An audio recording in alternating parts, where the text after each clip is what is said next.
I know, but he didn't pick it. Right, my friends Jack Johnson and John Gage.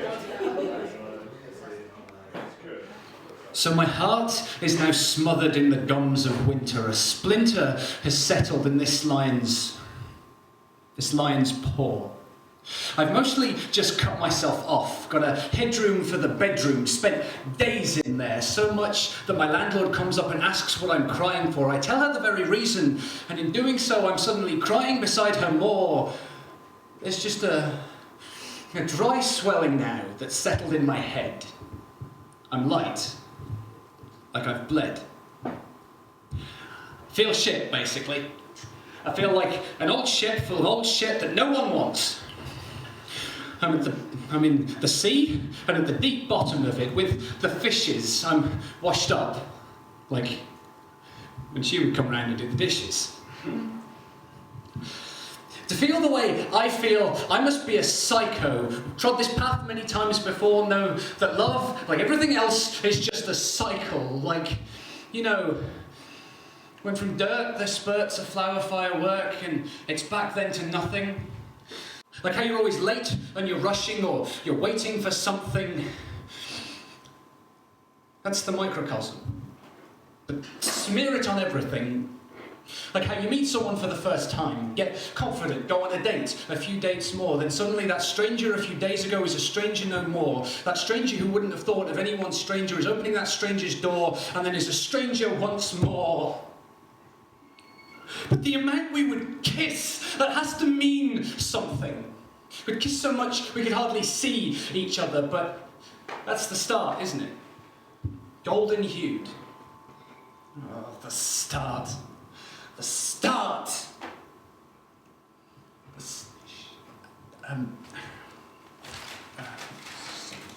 start. Where no conversation ends the same, where there's no blame, no time for that, barely time for kisses shared sat out on a beach, a field, or even a bus shelter, because nothing has ever felt like you felt her. So my problem isn't with you, but with the whole enterprise altogether. I wanted us to reign forever like British weather, but I know the final maybes you texted back are definite nevers. Well, whatever. That matters little now. Maybe I look the same, but the change is all in here. The heart has hidden wrinkles, habits, scaffolds that come up to hold you up when you're in love, new muscles. But when the other person leaves, the rigging stays undiminished, leaving what you were building together inside of you, unfinished.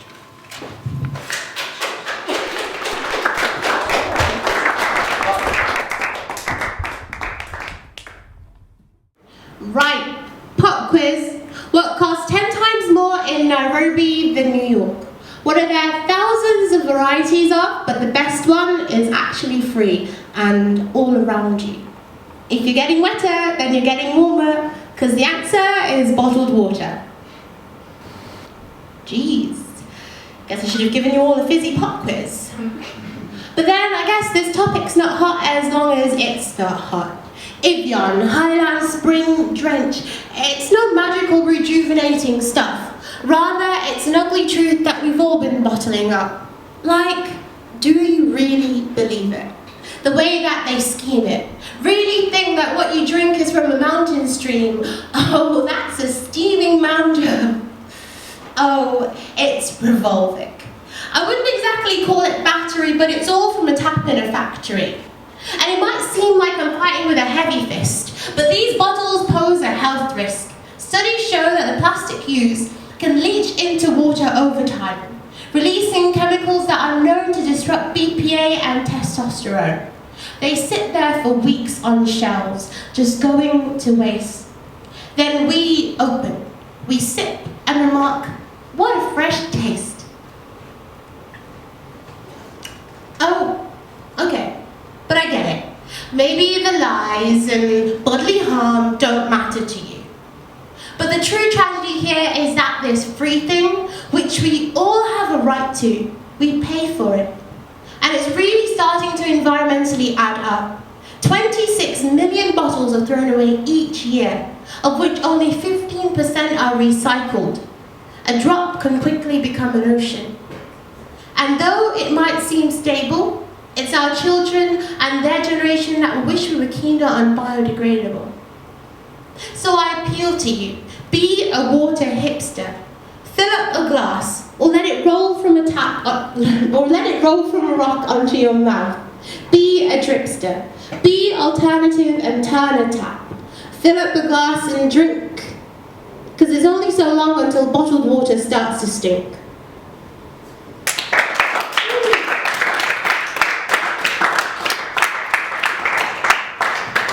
Chaz. Give it up for Chaz, everyone. Chaz. And to keep proceedings going, we have a new face. Can I give it all for Piper, please? Piper. But we all staying here, believing in our own tastes.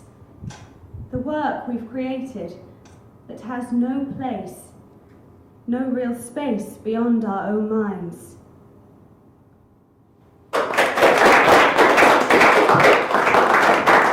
Let's hear it one more time for Piper, please. Give it up for Piper. She's great. And now coming up, we have someone who's performed here many times before. Can we give it up for Jordan, please? Everyone give it up for Jordan. Thank you.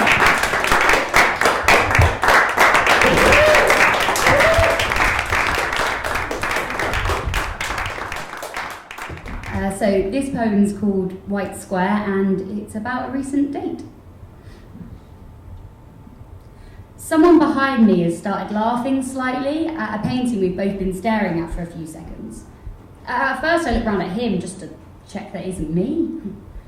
But we really are just looking at the same thing. Malevich, apparently. 1915. He laughed like he was recognising an old bloke joke, guttural. I don't see what's funny, I don't even get it.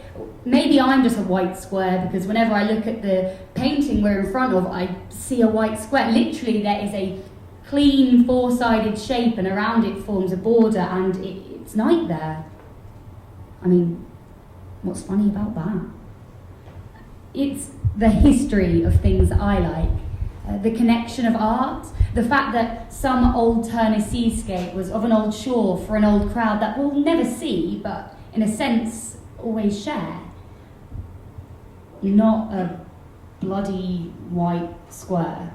But let me backtrack because it's our first date last Thursday and I'm waiting, nervous.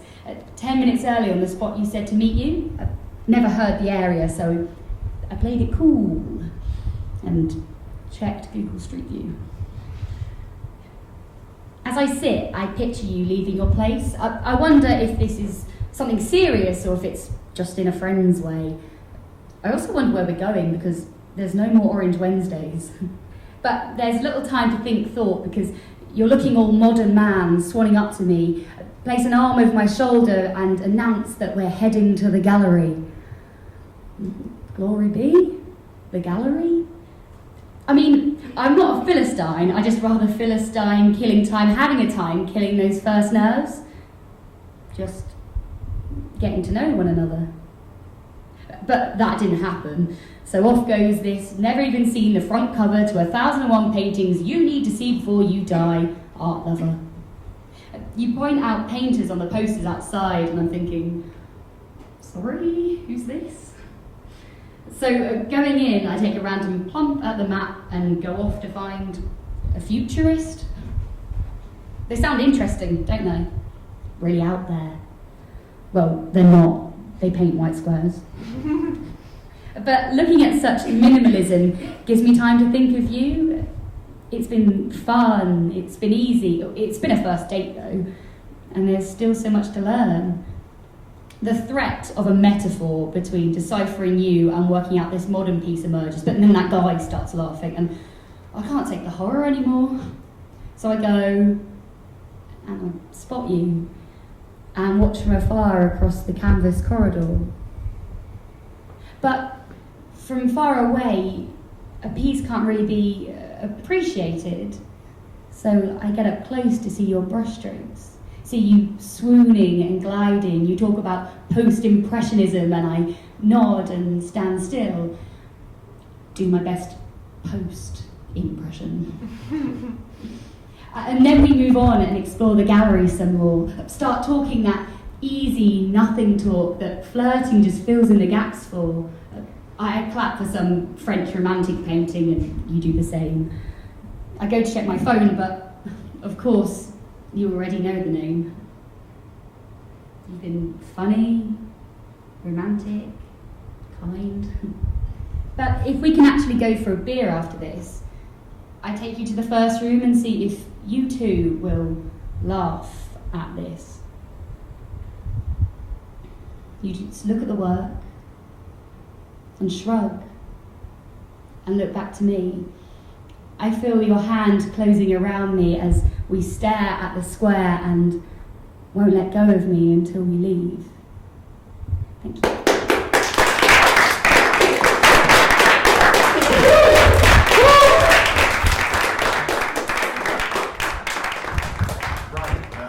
So this is a poem about a little love affair of my own. When you're a kid, you're told to analyse a poem like this. The stanza about the breeze, which focuses on the trees, reinforces with ease the sense of growth by tripling the tr sound in freeze. As an undergrad, you're told to analyse a poem like this.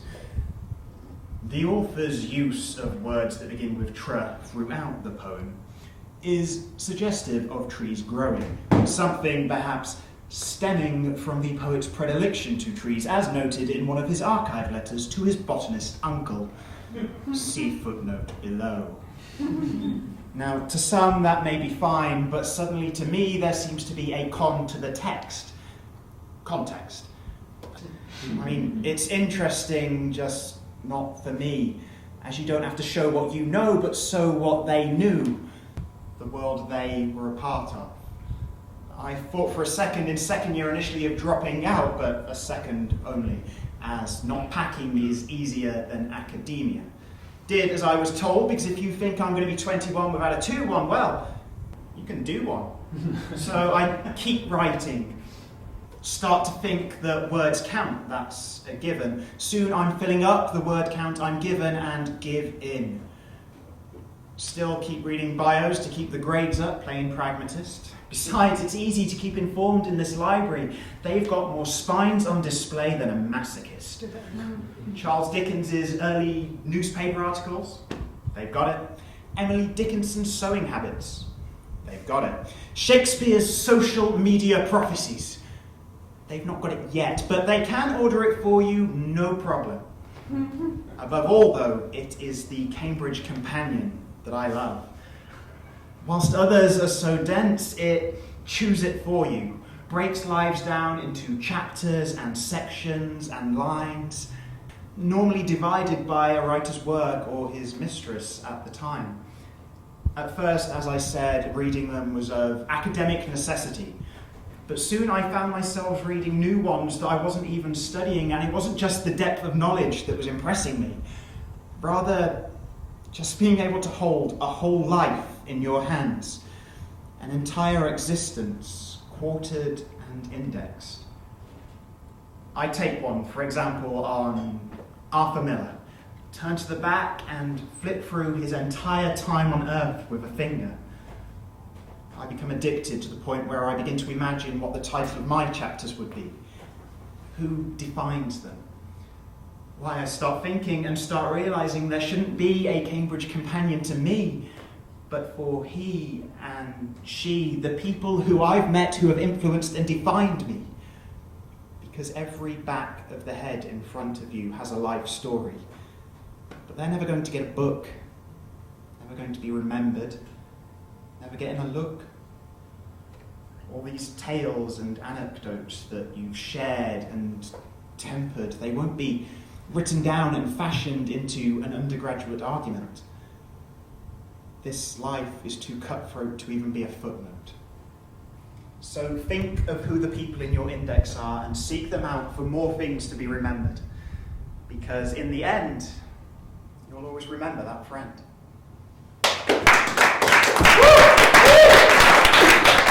I'm really excited about it. Yeah. So what's going on with her, man? Are you Are you okay? Or she emailed that she said she wasn't going to come this week, so I didn't know if you were going to. Okay. Like, I mean, I don't know. I wanted to be here. It's something to do. You know, it's it is what it is. Yeah. And it's not great. Yeah. But, Worked, but you know. So what's Yeah. We've got tell me more about we've that. got Konrad Krzyzanowski. No. Yes. Really? You've got Seriously. Yeah. Like hundreds of Facebook messages, hundreds of pleas, like many failed Kickstarters, but he's coming. Wow. He's coming, man. So big star. Oh my God, yeah. Big star. That's big exciting. star. Yeah. He's fitting well. He's fitting in. Shit. Well, you know. Wow, okay. Please, I'll sell your face on the internet.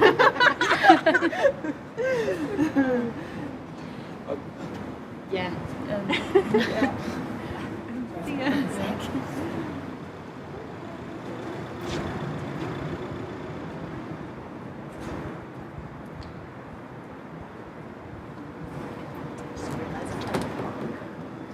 Till 18, I was trapped in a tongue twister and racked as whenever I tried to chat, my tongue blisters and bursts in the worst possible way.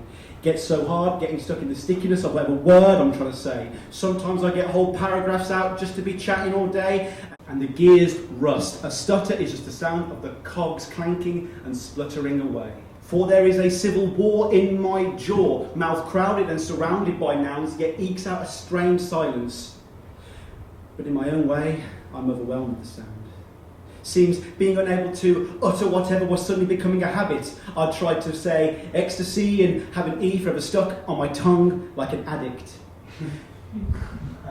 And every day we try every way to beat it. Nasal strips and honeycomb, singing and breathing and exercise.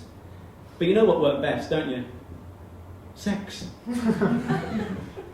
It was till I was 18 for a reason. I assure you the wait was entirely too illegal. I felt regal. Suddenly, no stress. Suddenly, my throat unclenched. Suddenly, I was saying scatological sentences. Suddenly, when I wanted, there was no need to suddenly say alliteration. Like suddenly saying. And just because I was cured does not make it a victory. Because I never had it that hard. It was just a few guys at school who were being dicks to me, trying to predict me, but that means dick to me. So I may be lucky losing the ability to speak in buffers, and I am here right now to represent the fellow stutters. And now you know what we're trying to say. Thank you.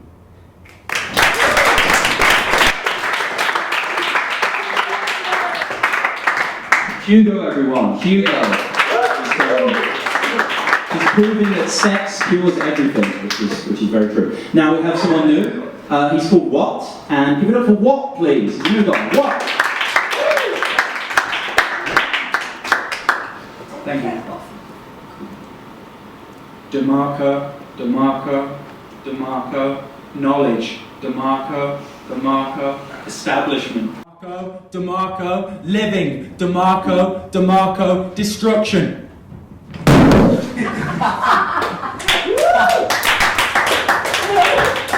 That was What? I don't know what that was, but yeah, that was What. Give it up for What again. You can. That was great.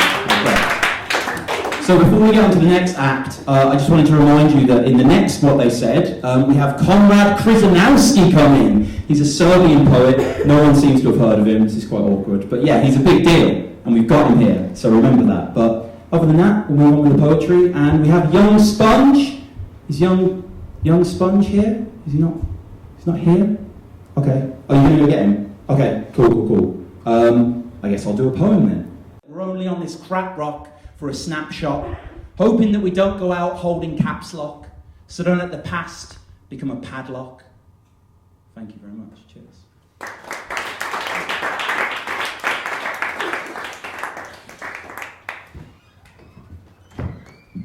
Singled out, single dad. I remember when breaking up was hard, but it meant you were broke up for good. Now I'm just broke up. I'm done. 2 weekends a month. And it's mum's at the door with a nappy bag. Like, I've got to run. And I'm like, can't he stay here? Can't I sing him a lullaby? but we've argued too much already. She shrugs. Just a lull and a bye. This smile is just a file I load. It's not genuine. But the hardest thing is not being there. Missing silly things that you won't remember, and most likely I won't either. But that little guy,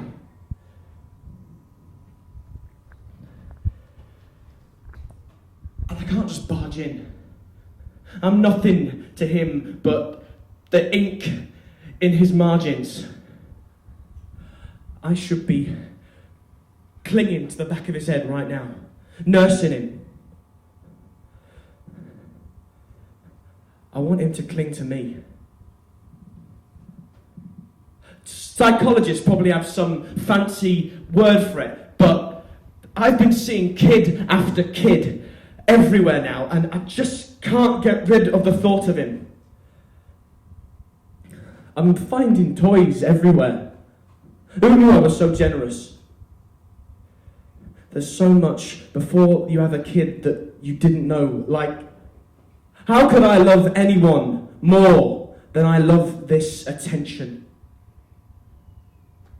Maybe it was my fault.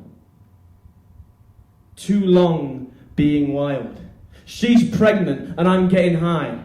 Flying farther than the sun. Maybe this dickhead Icarus should have been a father to the sun. Yet if I can't see him, maybe this poem will be enough reason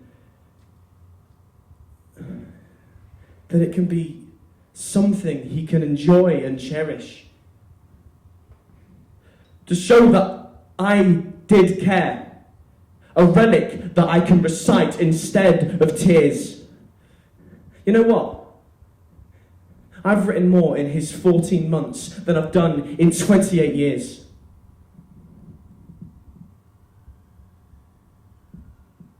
But that's not taking him wherever he wants to go. When he wants to go to the park and play on the swings. That's not kicking a football with him. Or when he washes his hands, drying his hands on my jeans. It's none of those things. It's just a poem, really.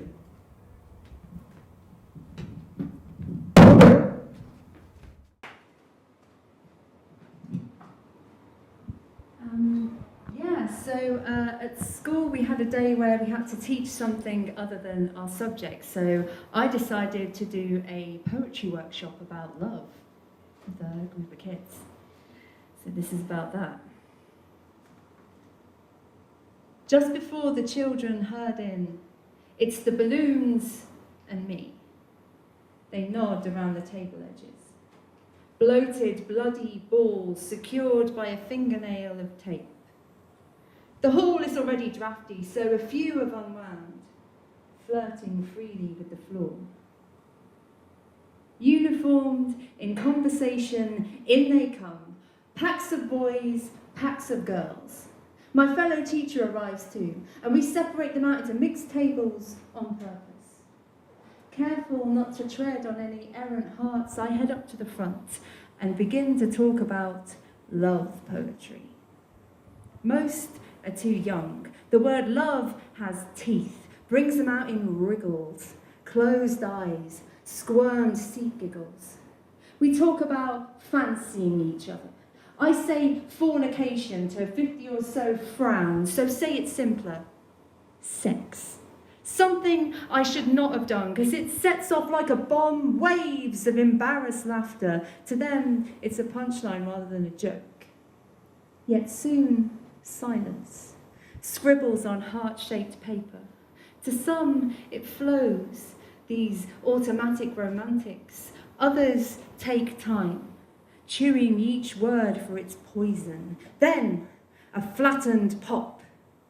A heart close by is burst high. Laughter returns. Conversation comes crazed with more explosions. The bell rings at the end of the day, and I collect fragments left. A few I try to read, but struggle to carry on. but I want my first inklings pored over by someone much older. I give them to the nearest teacher and leave. It's raining outside, but I feel nothing.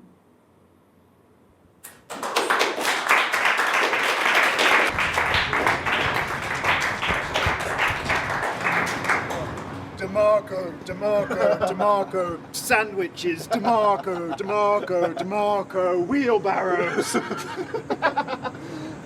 What are you doing? What? Why are you taking the piss out that guy? Like, that's really not cool. It was quite funny. Well, no, because he could get up there and do whatever he likes. Like, You guys have been bell end. Been bell end? Please, don't need to do this. It's ridiculous. No, but I don't actually understand you. Like, this is a nice space, and you don't understand me? I don't understand you. What about that poem you wrote about our fucking date? What? Well, can't I write about what I like? Like, no, something should stay private. Well, it was a nice poem. What do you expect? I mean, fucking Cambridge Companion to me. What do you mean, Cambridge Companion to me? Well, like, I was just thinking maybe, writing fucking self-indulgent shit all the time. I don't think you were listening to the poem. Did you hear the end of it? Yes, it was a very nice poem. Thank it was you. a very Thank nice you. poem, but it doesn't give you the right to pick people that maybe are a little bit not as good as you. All right? We're just having a laugh, all right?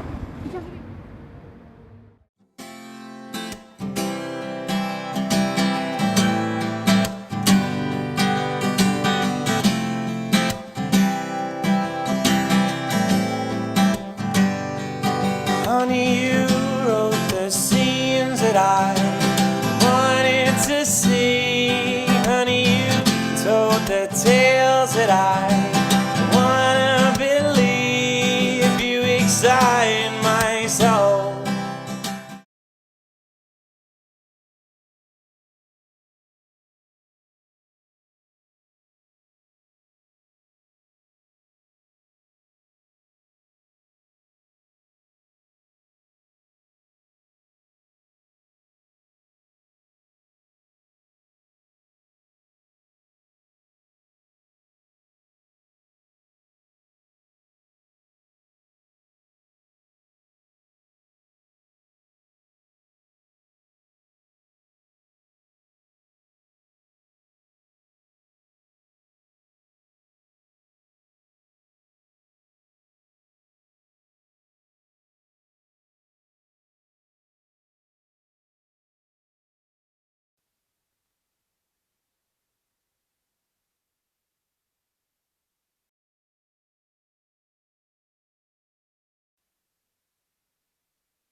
So now my heart is smothered in the guns of winter. A splinter has settled in this line's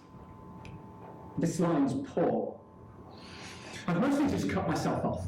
Got a headroom for the bedroom. Spent days in there, so long that the landlord comes up and asks me what I'm crying for. I tell her the very reason, and suddenly, when crying beside her more, there's just a dry swelling in my head. I'm light. Like I'm bled. I feel shit, basically. I feel like an old ship filled with old shit that no one wants, in the sea and at the deep bottom of it, with the fishes. I'm washed up, like when she would come round and do the dishes. Yeah. To feel the way I feel, I must be a psycho. Trodden this path many times before, know that love, like everything else, is just a cycle, you know. Like how from dirt there spurts a fat layer. Like how from dirt there spurts a fire work and it's back then to nothing. How you're always late and you're rushing or you're waiting for something. That's the microcosm, but smear it on everything. Like when you meet someone for the first time, get confident, go on a date, a few dates more, then suddenly that stranger a few days ago was a stranger no more. That stranger who wouldn't have thought of anyone stranger is opening that stranger's door, and then there's a stranger once more. But the amount we would kiss, that has to mean something. We kiss so much we could hardly see each other, but that's the start, isn't it? Golden hued. Oh, the start. The start.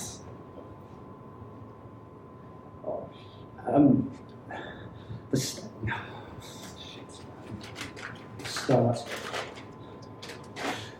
When the conversation ends the same, there's no blame, no time for that, barely time for kisses shared sat out on a beach, a field, or even a bush shelter, because nothing is ever felt but Hugh felt her.